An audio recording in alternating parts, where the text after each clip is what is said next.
Hey, my name is Eric, and I am putting out a short little video to highlight kind of the differences in the tag CP545 and the ALGE TIMY3.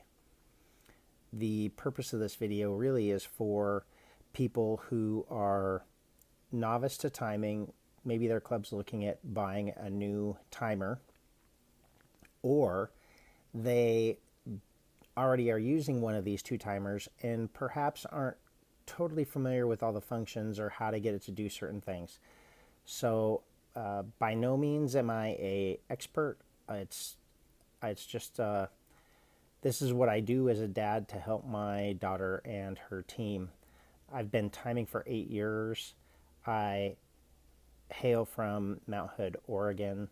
Well, technically Portland, but we ski on Mount Hood, and I have worked with all 4 teams from Mount Hood. We have Cooper Spur, Multnomah Athletic Club, Meadows Race Team, and Mount Hood Race Team.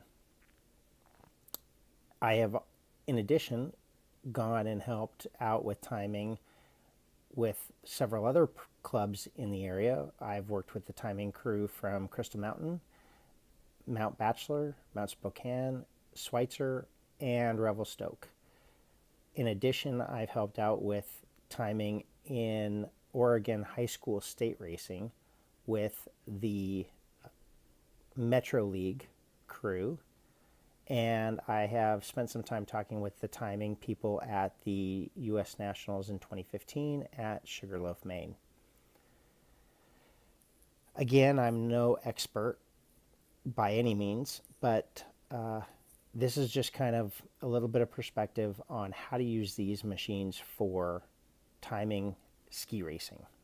This isn't really going to go into in-depth into how to do anything outside of the ski racing community. So I also want to apologize up front if I make any errors, especially with regards to one of the clocks that I'm less familiar with, that please feel free to correct it in the comment section below, and I'll see if I can produce a video to have any corrections.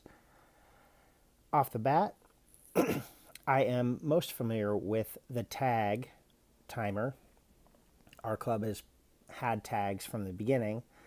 I've worked with a couple of the clubs in the area that have ALGE, and recently my daughter changed clubs, and the club that we moved to has the ALGE timer. So with that, we're gonna jump right into this and get familiar with these 2 pieces of equipment.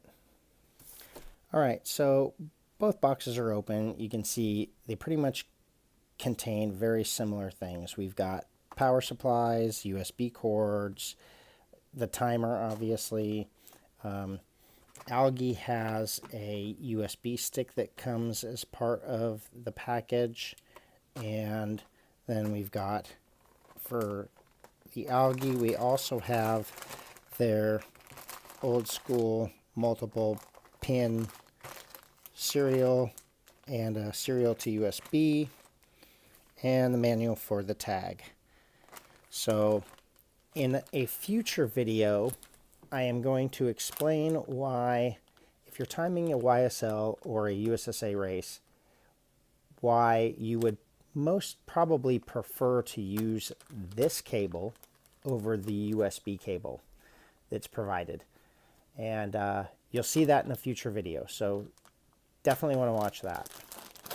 All right, so we've unboxed our 2 clocks, and you can see the differences start glaring out at you right away. Obviously, the tag is a wider machine. They're about the same length overall. The Timey, the buttons are a lot bigger, especially the primary buttons which you would be using during a race. Numbers which you'd be using to enter bib numbers, and the OK buttons, as well as the start stop, if you technically shouldn't be using those during a race, but we'll be using those in this instance since we don't have any cables connected. So first of all, one of the things that does stand out besides the keypads on these two is that the screens are actually a lot more different than you would think, even with them turned off. I believe that the yellow tint on the ALGE may be used to help it appear better in daylight. I'm not really sure for the reason for the yellow screen. It's neither here nor there to me. It's more important what they look like when they're turned on. I do want to let you notice here, though, that the ALGE is just slightly smaller in size. It's about a 1/4 inch smaller in width, and it's just under 1 1/4, and about the same in height. So the screen on the tag is just slightly bigger.